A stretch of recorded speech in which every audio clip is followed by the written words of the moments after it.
J'ai le souvenir d'avoir... C'était en 72, c'est ça? Oui. 72, souvenir de gros titres, anthropophage. Même l'idée que peut-être, on en avait tué quelques-uns pour se nourrir. Alors que dans la réalité, on voit qu'il y avait encore on pouvait encore se nourrir avec ceux qui étaient morts. Mais il y avait même cette idée qui était... Et la condamnation du Vatican qui ne condamnait pas vraiment, mais qui... c'est ça, je me souviens. Et surtout qu'on parlait d'une équipe de rugby, et là on disait que c'était des gros costauds, et c'est pour ça qu'ils ont survécu aussi, et c'est les plus forts qui ont survécu. Bien sûr, c'est les plus forts qui ont survécu. Mais il y avait une image qui a été envoyée de cette histoire par les médias, quand on n'allait pas chercher, je ne sais pas jusqu'où d'ailleurs, je ne sais même pas où, qui n'était pas celle-là, bien sûr. Là, ce sont des jeunes gens, très jeunes, des femmes, des filles, pas particulièrement ceci ou cela physiquement. Ça, des étudiants en médecine. Et c'était, moi j'avais le souvenir d'une équipe de rugby, et c'est pour ça qu'ils avaient survécu, et c'est ceux-là qui ont survécu, et pas les autres qui étaient là aussi. C'est un peu darwinien. Hein. C'est une idée un peu darwinienne. Oui, c'était un peu darwinien. Ça. Oui. Bon, ça l'est forcément, de toute façon. Oui. Oui, je me demandais surtout comment on revient d'une expérience que j'ai vécue plus individuellement, mais comme un groupe, quoi. Comment on revient de ça? Comment on revient de ça? Comment ils ont fait, quoi, pour se retrouver eux-mêmes comme individus. C'est ça qui me frappe, mais on dirait qu'ils ont réussi à conserver quand même cette part d'individualité, même pendant tout ça. Enfin, c'est ce qui m'interroge. Oui. C'est cette part-là. Comment ils ont survécu ensemble, tout en étant eux-mêmes, et tout en acceptant que certains partent, et tout en constituant quand même cette espèce d'unité permanente qui les maintenait, quoi. Oui. Voilà. Ça éclaire des choses sur le groupe, sur une forme de solidarité étrange, mais qui questionne, du coup. Qui questionne, c'est-à-dire que c'est un film qui, je trouve, nous mène au-delà justement du fait divers entre guillemets anthropophage, qui d'ailleurs est faux, c'est un terme qui est faux, c'est bien précisé, hein. C'est nécrophagie, c'est pas du tout anthropophagie. C'est quand même important, la nuance, même fondamentale. Ce qui me frappe, c'est d'abord de voir la qualité de ces témoignages, qui est absolument exceptionnelle, et leur sérénité et leur bonheur. Ils sont en paix. Ils ne sont pas du tout culpabilisés, aucun. Et au contraire, on a l'impression qu'ils en ont bâti une force intérieure colossale, et qu'ils sont d'une zénitude absolue. Alors il y a 30 ans qui s'est passé, mais quand même, il n'y en a pas un qui pleure. Hein. Ce qui m'a frappé aussi, c'est qu'il n'y a pas de femmes. C'est une histoire d'hommes. C'est une histoire d'hommes, absolument. Pourquoi il n'y a pas de femmes, je n'ai pas bien compris. Elles sont mortes. Il y en avait quelques-unes, elles sont toutes mortes. J'en déduis qu'elles sont toutes mortes. Oui, un phénomène bizarre. Il n'y en a pas beaucoup. Mais ça m'a fait penser à la guerre. Ça m'a fait penser à vous savez, des escouades de parachutistes à des Bien fous qui sortent d'un combat avec les Viettes, et du coup, c'est des anciens combattants. Ils ont ce passé d'avoir pris des balles, ou avoir pris de la neige, comme ils l'ont pris, ou des naufragés sur une île déserte d'un bateau. Un bateau qui fait naufrage, il y en a certains qui meurent. D'ailleurs, ça s'appelle naufragé. Il y a des histoires analogues qui ont dû avoir lieu en bateau, j'imagine. De gens perdus comme ça, dans un coin paumé du Pacifique, je ne sais pas où, qui doivent Et par contre, ce qui m'a manqué, enfin, je parle en vrac comme ça, ce qui m'a manqué, c'est je n'ai pas bien compris l'organisation de leur société sur place. Dans la description du film, qui est très bien faite par ailleurs, le documentaire est formidable, il n'y a pas beaucoup de temps qui évoque. À un moment, ils évoquent un chef au début. Qui est mort après, tu vois, qui est mort. Oui.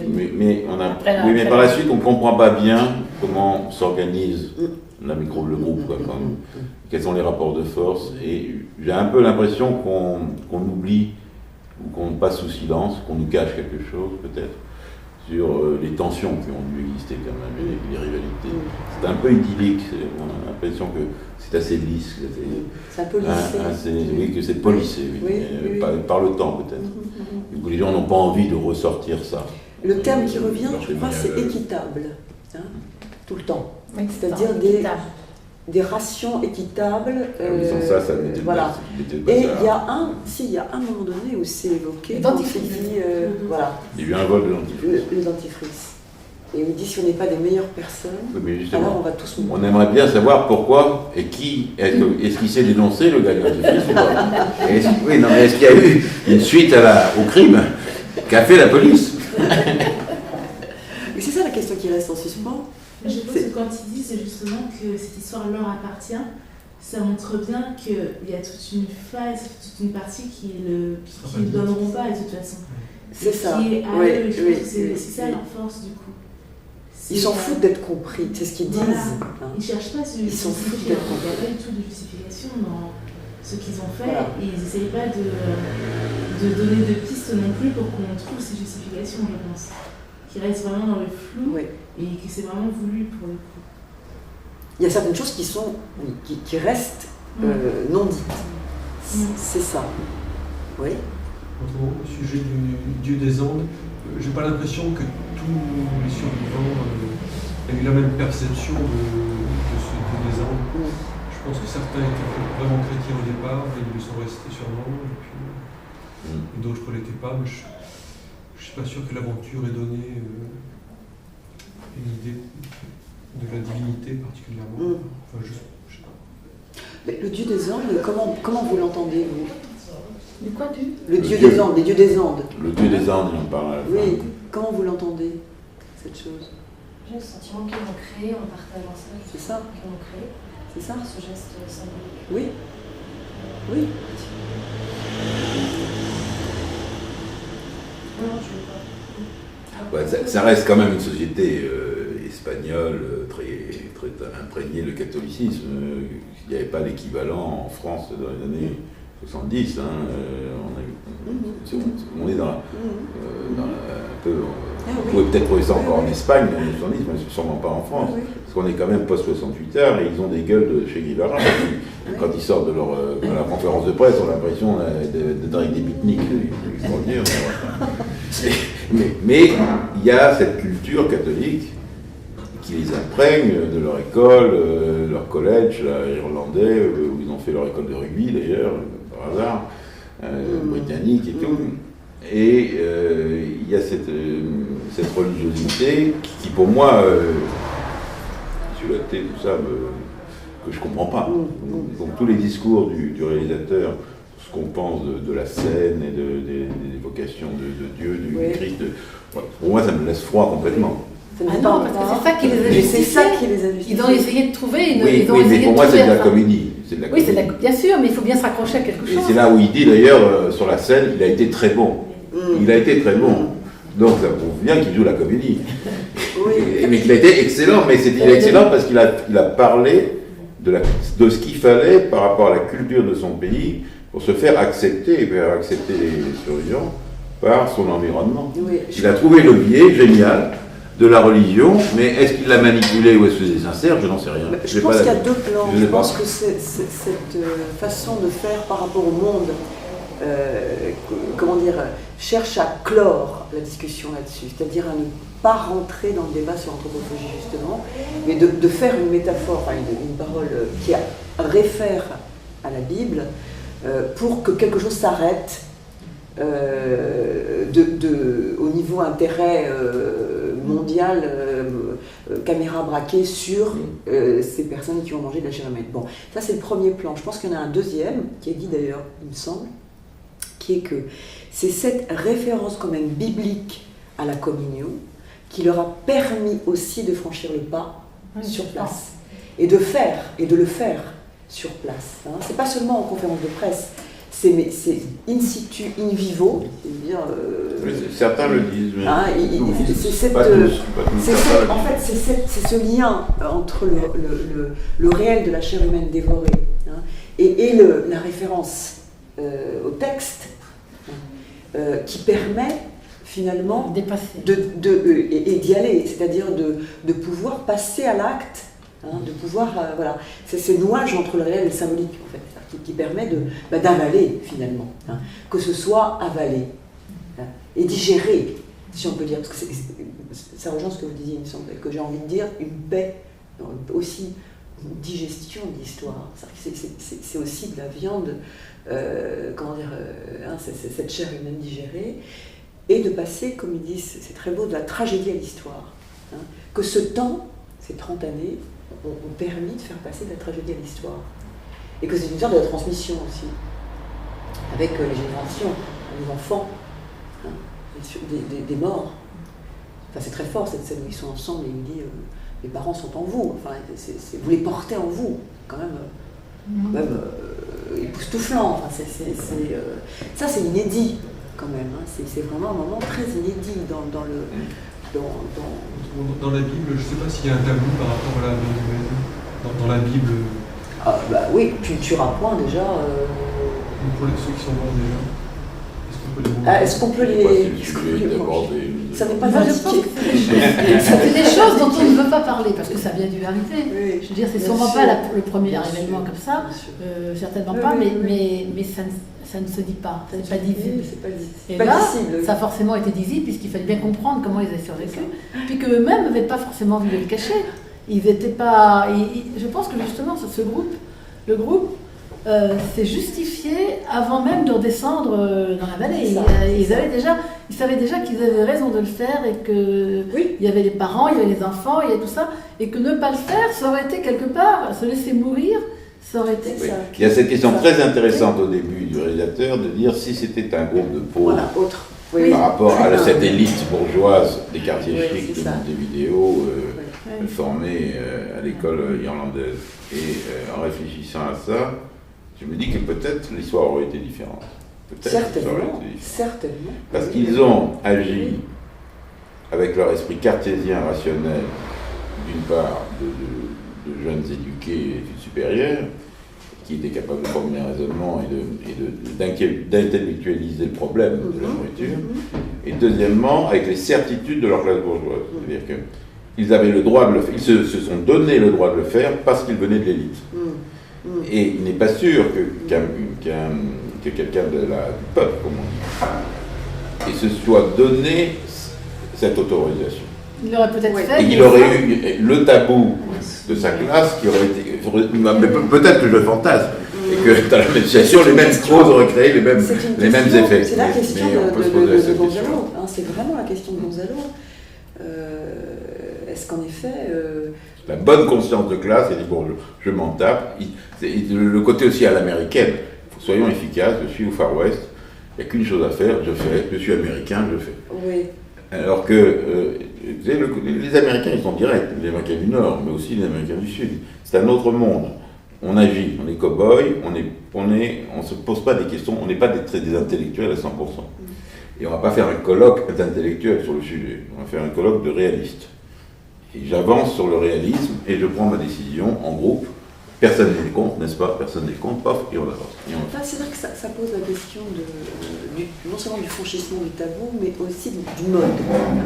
Parce que il y a un mode assez ritualisé là. C'est-à-dire le rite est respecté, conservé, y compris d'ailleurs que ces corps restent pour que les familles puissent faire leur deuil. Il y a quelque chose qui est tout à fait respecté dans cette histoire. Voilà. Et surtout, je trouve, moi, le point qui est dit et que je trouve vraiment important, c'est cette répugnance à ce que ça passe au monde, c'est-à-dire à ce que cette histoire soit jetée en pâture aux médias. Et ils disent bien, ça reste une affaire de famille, ça reste entre nous. Ça reste l'affaire de ce groupe et ça concerne éventuellement les familles de ceux dont on a mangé les corps. Mais ça ne vous concerne pas, vous, ça, c'est pas vrai, le monde. Non, mais c'est ce qui est dit. Non, mais ils acceptent le film. Oui, ils acceptent le film. D'accord, le film, c'est donc on y participe. Oui, mais donc ils veulent quand même nous en parler. Oui, ils acceptent le film, mais peut-être qu'ils ont accepté le film parce que le film était fait sur un certain mode, justement respectueux. Enfin, oui, bien sûr. Voilà. Oui, c'est certainement. Ils ont accepté le projet, à mon avis, d'Ariron aussi. Parce que le réalisateur connaissait bien un des membres. Un des membres, voilà. Canessa, apparemment. Un des deux qui part à la fin pour sauver. Voilà, celui qui parle à la fin. Voilà. Qui parle à la fin. Voilà. Et qui dit cette chose incroyable. Ils sont toujours, finalement, il y a une paix, oui, mais ça murmure toujours à son oreille, Lady. C'est-à-dire que quelque chose ne s'est pas tu. Voilà, oui, donc le film n'aurait pas eu lieu s'il n'y avait pas eu ce respect entre le réalisateur et ce monsieur. Voilà.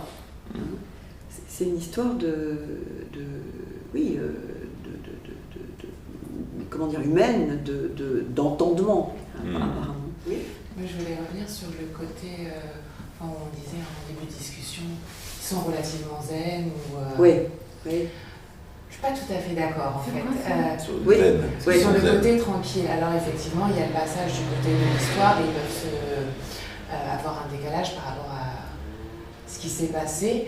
Mais je trouve que dans le reportage, le premier moment où ils veulent évoquer, où ils veulent dire ce qu'ils ont fait et ce qui s'est passé, et là, il y a un barrage. Ils n'arrivent pas à le dire. On entend les points de suspension. Il y a encore un autre moment dans le reportage où on le comprend, mais où c'est pas dit, et que c'est finalement par la parabole religieuse au moment de l'interview aux presse, qu'ils ont trouvé par cette métaphore une façon de pouvoir le dire. Mais quand ils essayent dans le reportage de s'adresser directement, j'ai envie de dire à nous, où c'est pas le questionnement de la presse qui veut savoir et qui pousse l'interrogation. Là, ils ont pas les mots, ils nous disent pas. Et quand à la fin, ils nous disent on s'en fout de ce que... Ils n'ont pas l'air très tranquilles pour nous dire qu'ils s'en foutent. Donc voilà, c'était sur le côté zen ou à l'aise, sur lequel j'étais pas d'accord parce qu'on entend. Ça a l'air quand même compliqué. Oui, c'est compliqué. Mais en fait, il y a aussi un écart entre la première interview d'il y a 30 ans, c'est-à-dire où ils disent non, on n'en parle pas, et les 30 ans après. Voilà. C'est-à-dire qu'il y a quand même un écart temporel qui fait que c'est intéressant d'ailleurs de voir comment tout d'un coup quelque chose se déplace, enfin quelque chose est quand même plus à décanter, comme pour reprendre ce terme. Je corrige ce que je disais sur le zen. Je crois que j'ai dit ça tout à l'heure parce qu'au début du film, par une sorte de prédisposition qui m'appartient sans doute, j'étais dans l'histoire de la Shoah et des camps de déportation, et des rescapés des camps. Et je comparais un peu les témoignages de ces gens-là aux témoignages des gens qui ont quitté Auschwitz et qui ont pu témoigner après. Et je n'ai pas retrouvé, dans aucun témoignage de juifs sortis des camps, j'en parle à mon âge, je ne suis pas israélien moi-même, je n'ai vu la zénitude, la tranquillité. J'ai toujours vu l'angoisse, j'ai toujours vu la peur, alors que c'est dans les yeux de ces gens-là, c'est dans ce sens-là que je disais que c'est... L'histoire, il dit, c'est pas la même histoire, c'est vrai. Là, on est dans un processus de symbolisation. C'est ça qui est intéressant, de symbolisation de quelque chose. Alors que, en effet, la Shoah, là, c'est une réussite de symbolisation, on va dire. Alors que dans la Shoah, il y a un impossible à symboliser. Oui, de toute façon... Il y a un réel qui fait que c'est insymbolisable. Et il y a un trou. Et la grande différence, c'est que ça, c'est un accident d'avion, alors que l'autre, c'est un accident de l'histoire. C'est ça, et puis c'est du trou. Enfin, je veux dire, mais ce qui est intéressant, c'est justement de comparer. Et de bien voir que quand il y a de l'insymbolisable, comme ça, il y a de l'intranquillité, pour reprendre ce terme de Garros, justement, l'intranquille, ça ne laisse pas en paix, jamais, jusqu'au bout, c'est possible. Alors que là, tout est fait pour d'ailleurs, mais ça ça pose question, parce que c'est trop bien. Enfin, je veux dire, à la limite, il y a du trop bien aussi. Il y a du refoulement, enfin, on entend bien qu'il y a quelque chose qu'il faut que ça tienne. Il faut que ça tienne. On entend quand même. C'est pas évident que le fait d'avoir mangé de la chair humaine soit la raison, soit le plus important, in fine. Ce qui est terrible, c'est l'attente, c'est tous ceux qui meurent les uns après les autres. Et peut-être que finalement, le fait d'avoir mangé de la chair humaine de gens qui sont morts, c'est pas effectivement l'anthropophagie, et ben c'est finalement peut-être pas si important que ça. Non. Oui, moi je le minimise. Ça fait partie. Ça fait partie surtout du fait qu'ils sont sauvés et qu'ils ont fait ce qu'il fallait pour et qu'ils ont été courageux. Parce que le dieu des Andes, il a quand même tué la moitié du groupe avec l'avalanche. Oui. Donc après, parce que l'avalanche est venue, après ils ont commencé à manger. Oui. Et d'ailleurs, il dit, quel dieu, je hais ce dieu qui non seulement, après qu'ils aient mangé leurs frères, les fait mourir, etc. C'est ça, c'est bien évident. ce qui est intéressant aussi, c'est la haine. Je ne sais pas si vous vous souvenez. Quand ils partent, est-ce qu'il les fait tenir, ce qui les fait tenir pas à pas, disons, c'est la haine. Et c'est intéressant parce qu'on connaît cette idée que la haine fait survivre, je veux dire, est un moteur puissant. Voilà. Et ce qui vraiment les met en marche et les soutient, énergétiquement même, je dirais, c'est cet affect-là. C'est cet affect négatif, justement, de ce monde qui les a oubliés. Si vite. Parce que, voilà, vraiment si vite, en 10 jours, ça a été plié. Bon, c'est vrai. Et du coup, ça les pousse. Vraiment, et c'est cet affect-là, c'est vraiment intéressant de ce qui se passe. Mais non, moi j'ai déjà vécu des situations analogues. Quand on est l'homme confronté à l'extrême, à des ressources absolument invraisemblables et des ressorts internes. Inouïs. C'est ça que ça démontre. On voit c'est mal plus intéressé dans le film que ça. La capacité, là on voit bien le parcours qu'ils ont fait, c'est dans la montagne, sans protection, sans rien, c'est miraculeux. Et puis arriver au bord de l'épuisement, c'est formidable. Et moi, c'est ce qui me fascine le plus dans l'être humain. C'est cette incroyable énergie, ressources que nous avons en nous et que nous ignorons totalement et que nous sous-utilisons en permanence. Alors la question... Sous-utilisation en permanence, ça revient sur une question à la fin, il n'y a pas assez de bergers. Oui. Mais non, il y a beaucoup de bergers. Il y a beaucoup de bergers inutilisés. Mais les rues sont pleines de bergers. La France est pleine de bergers prêts à donner. Mais on ne leur donne pas soit l'occasion, soit ils n'ont pas la situation qui leur fait donner, mais je n'ai pas d'inquiétude sur le nombre de bergers. Latent. En latence. Il faut les mettre en situation. Il faut les mettre en situation. Mais ce qui peut se poser comme question aussi, c'est est-ce que justement il y aurait eu cette énergie de survie s'il n'y avait pas eu ce groupe à sauver derrière. C'est-à-dire que c'est vraiment une histoire de solidarité énorme. C'est-à-dire qu'ils partent vraiment pour aussi. Oui, c'est la chaîne. C'est une chaîne en fait. C'est vraiment une cordée. C'est vraiment une cordée humaine, symbolique qui tient. Et ça tient. Alors quand même. On se demande aussi si le fait justement d'avoir mangé de la chair humaine, et ça c'est pas intéressant au sens anthropophagique et fascinatoire et jouissif, on s'en fout. Par contre, ce qui est important dans cette histoire, ça vient de me venir à l'esprit, c'est qu'on se demande si le fait d'avoir mangé cette chair humaine n'est pas ta dette, c'est-à-dire ne fait pas dette. Ah oui, dette de se sauver. Absolument, et de sauver ce qui reste, parce qu'ils n'ont pas le droit, après avoir fait ça, en quelque sorte. De se laisser aller. Oui. De l'avoir fait pour rien. Oui. Et ils ont une dette, en quelque sorte, envers les survivants aussi. C'est-à-dire, et je me demande si cette énergie, justement, n'est pas liée à cette histoire, cette énergie surhumaine. Parce qu'on peut comparer que l'affranchissement du tabou, c'est-à-dire cet extrême, cette transgression, n'est pas à mettre en proportion avec la transgression physique qui les anime. C'est-à-dire ce métabolisme fou. C'est-à-dire tout d'un coup cette incroyable ressource qu'ils trouvent en eux, comme un franchissement d'ailleurs, c'est du même ordre, c'est un franchissement c'est un franchissement clinique même, c'est un franchissement métabolique, c'est un impossible. Bon. Et on retrouve, moi je me demande si c'est pas à mettre en relation, si cet impossible du tabou franchi n'est pas à mettre en relation avec l'impossible du corps qui se franchit à un moment donné pour arriver à se dépasser comme ça. Au sens de la dette, au sens de, qu'ils ne peuvent pas mourir à ce moment-là. C'est-à-dire que c'est interdit pour eux. On se demande quand même pourquoi ils ne se laissent pas mourir.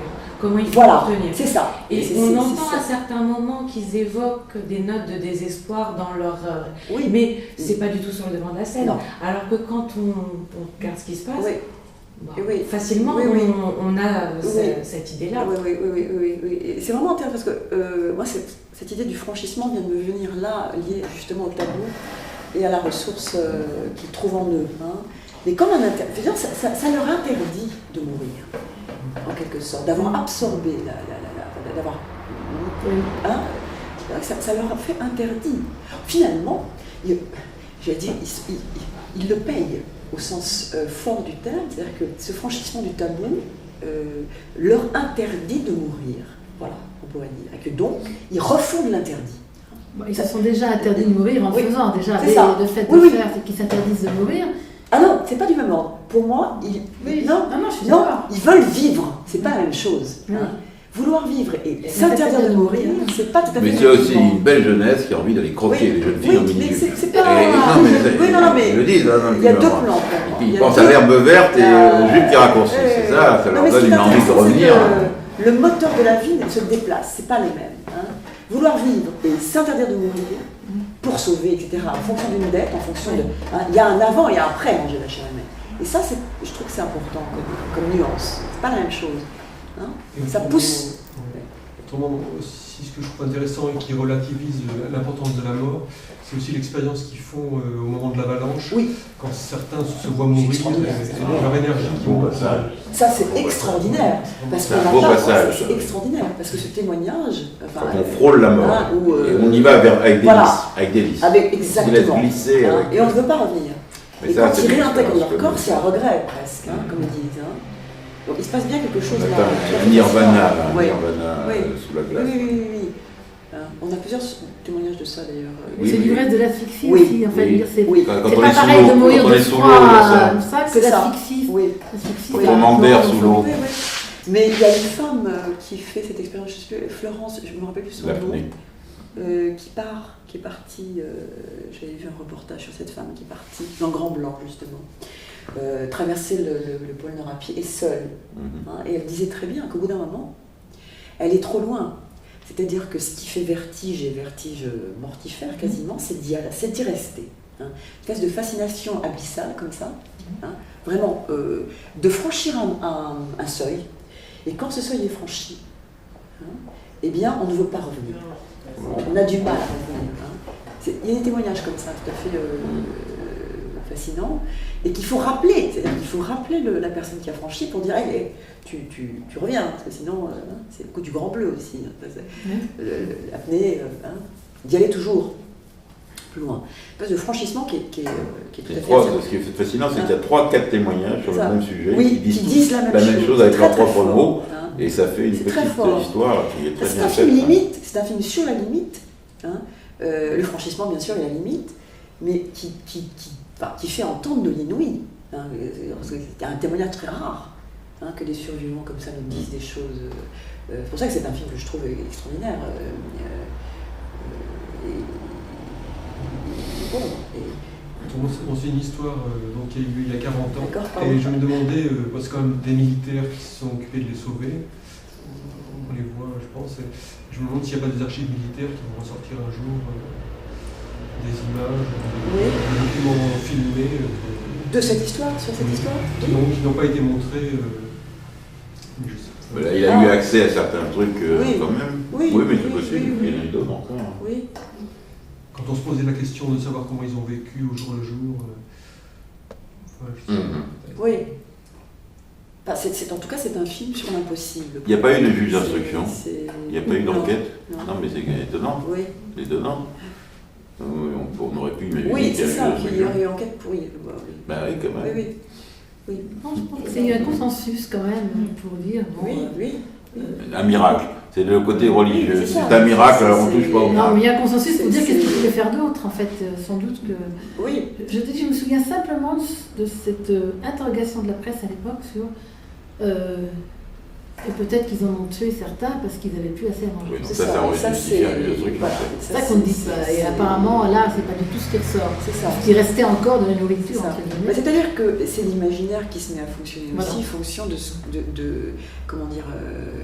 l'énigme de ce groupe, finalement. Ça, c'est l'élite. C'est la classe bourgeoise locale qui a décidé qu'il n'y avait pas matière à procès. C'est aussi ça. Ils viennent tous du même quartier, de Montevideo. Voilà.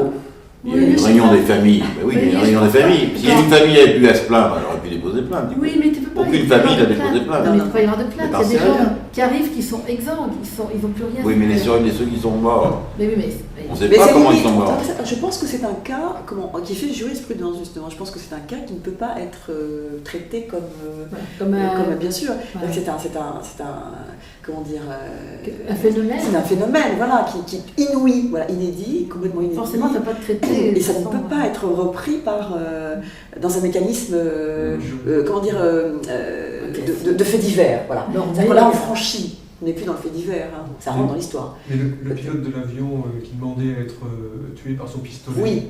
Est-ce que ça a été fait? Mais c'est la même, ça fait partie des questions qu'on peut se poser. Hein. Ça n'est pas dit.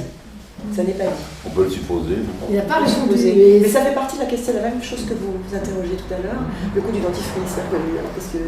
Parce que ça devient. Mais le revolver, on se demande, parce que celui qui raconte ça, il ne donne pas la conclusion. Alors, soit parce que le. Oui, le problème, c'est qu'on ne parle plus du pilote après. Si. On parle du copilote. On parle oui, il y a le mécanicien. L'histoire de la batterie, c'est le copilote, c'est pas le pilote. C'est ça. Donc, on peut supposer. Non, on peut supposer qu'il avait les jambes brisées. C'est Non, ça. il était écrasé contre son. Voilà, oui. Et Il avait bien pour la tête, comme un Oui, cheval.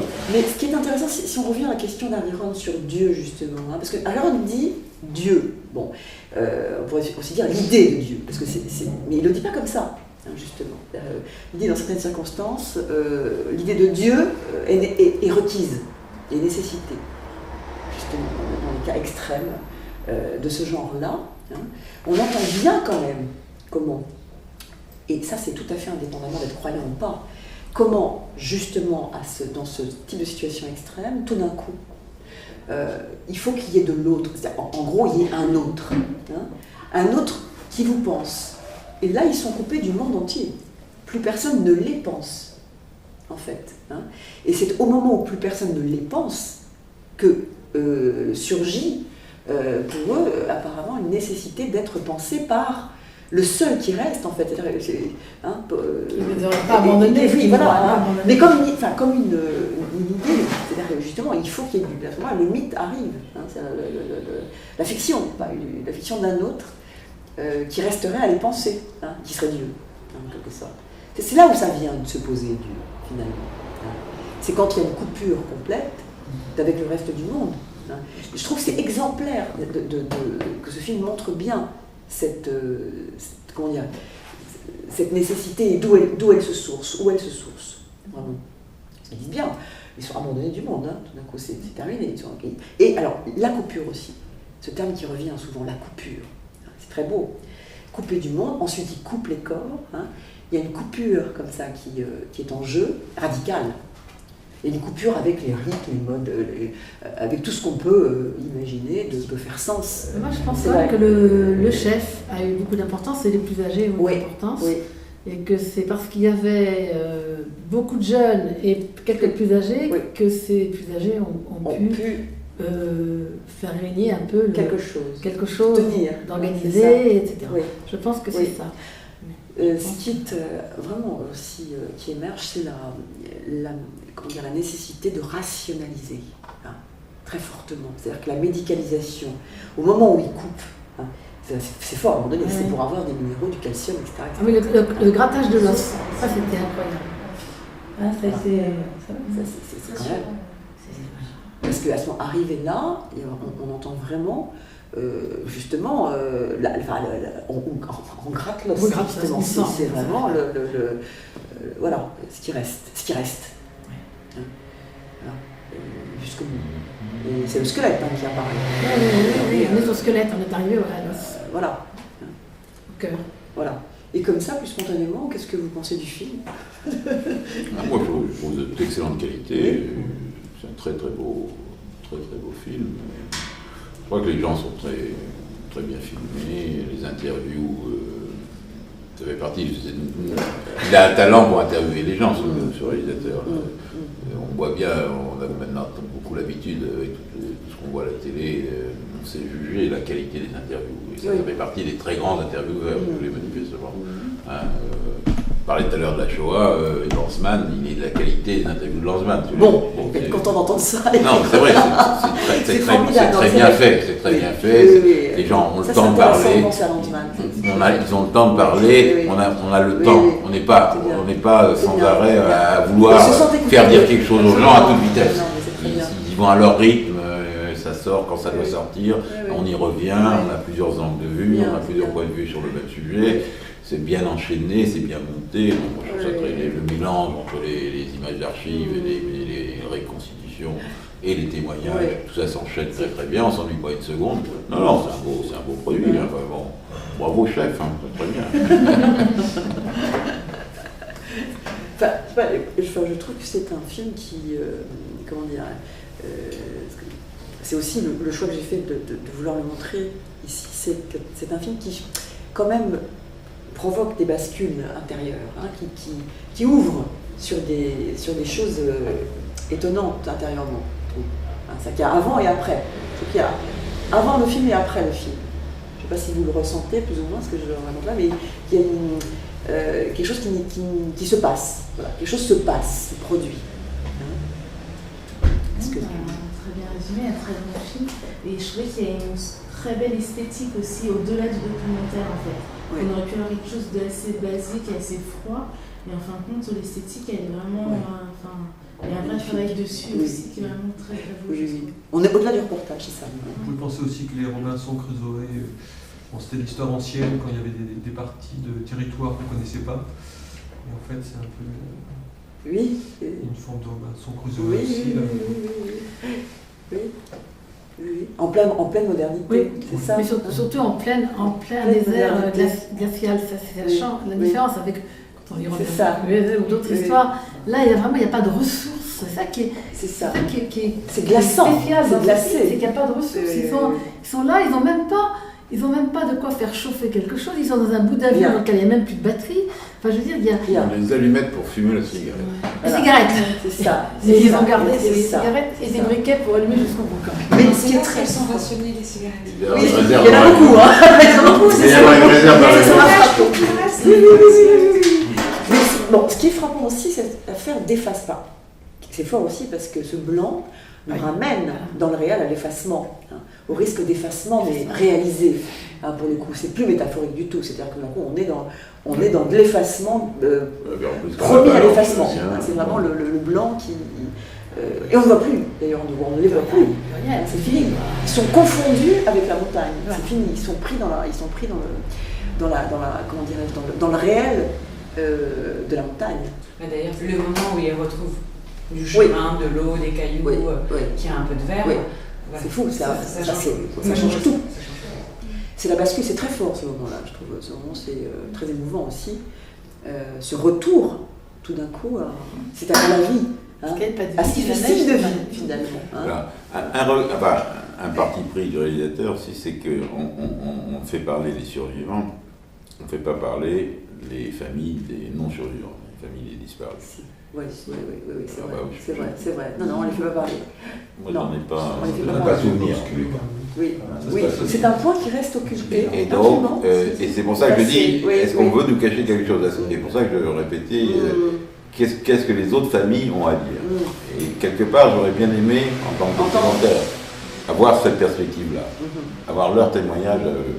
Parce qu'on parle pour leur compte, mais on ne les entend pas en direct. Oui, c'est vrai. Oui. Je pense que c'est aussi la classe sociale, pour le coup, quand on parlait de ça. Si ce n'était pas cette classe-là, ça aurait été autrement. C'est-à-dire que même que les familles des morts, on disait porter plainte, qu'on ne le ferait pas, globalement, je pense que si quand même c'était une autre classe sociale qui s'était attaquée à leur classe, il y aurait eu des questionnements qui auraient été autres que celle-ci. Oui, certainement. C'est évident que je pense qu'il y a de ça aussi. Il y a un retrait qui se fait spontanément parce que c'est la même classe. Même quartier, même tout ça. Même race. Pas de problème de race, pas de problème de religion, pas de problème de. Tous quasiment se connaissent, les familles se connaissent. Oui, c'est ça. Tous au même collège. C'est ça. Oui. Enfin, c'est fort quand même parce que c'est vrai que Canessin, il modère un peu la bascule du côté du mysticisme. C'est ça qui est intéressant. Que il dit bien Dieu, et puis bon, un peu moins quand même. Quelque chose est autrement. Quand ça va très mal, on a besoin de Voilà. penser qu'il y a peut-être un Dieu quelque part. Oui, bien sûr, c'est ça que je disais tout à l'heure, mais je pense que pour ce groupe, justement, il y a eu vraiment après quelque chose qui les tenait aussi dans une pensée religieuse, hein, très fort. Parce que j'en entendais parler aussi du côté d'un... Parce que quand même, ils parlent, hein, ils vont faire des conférences. Ah oui, les enfants oui. Enfin, ils en ont fait, en tout cas, je ne sais pas si ça continue, mais oui. Et... Alors, on ne sait pas s'ils ont fait une psychanalyse. Qu'en pensez-vous, cher ami? Alors, justement, est-ce qu'ils ont... Enfin, je n'en sais rien du tout, c'est une question qu'on peut poser à Gonzalo. Apparemment, c'est pas dit, enfin, ça n'apparaît pas, mais ils s'y prennent autrement. C'est vrai qu'ils s'y prennent autrement. Hein, c'est ça qui... voilà. C'est une histoire de... Enfin, c'est vraiment une histoire de groupe. Hein. Ben, comment, oui. On voit mal comment ils ont fait le deuil de ça dans les premières années. On n'arrive pas à saisir, oui. C'est pas le sujet du film. Non. Il n'a pas focalisé là-dessus. Non. Il a focalisé 30 ans après. Voilà. Mais on entend quand même qu'il a fallu 30 ans, il le dit. Et à 30 ans, il peut y avoir de la nostalgie. Ouais. Mais il le dit, et c'est fort aussi ce point de retour, hein, de cette mémoire qui leur reste et qu'ils regrettent de pas... C'est pour le film qu'ils sont allés sur place ou bien... Ah, je crois pas, non. Ils y retournaient régulièrement. Non. Oui, c'est un pèlerinage. Ils retournaient régulièrement. Oui. Je pense que ce qui est... j'imagine que c'est la première fois où ils avaient l'occasion d'y retourner avec les enfants des personnes qui étaient mortes. Il y avait un petit mausolée quand même, donc... Oui, il y a un mausolée, tout à fait, oui. Enfin, un cairn, ce qu'on appelle. Oui, il y a 3 pierres. Oui. 3 pierres, il y a un cairn. Il y a des objets, voilà. Il y a un cul. Oui, comme il y a pour les actions de la route au bord. Il y a des reliques. Il y a des reliques. C'est bien. Merci, en tout cas. Merci. C'est une restitution que... je trouve que c'est pas mal de rendre à Gonzalo quelque chose par rapport à son travail, parce que c'est vraiment remarquable.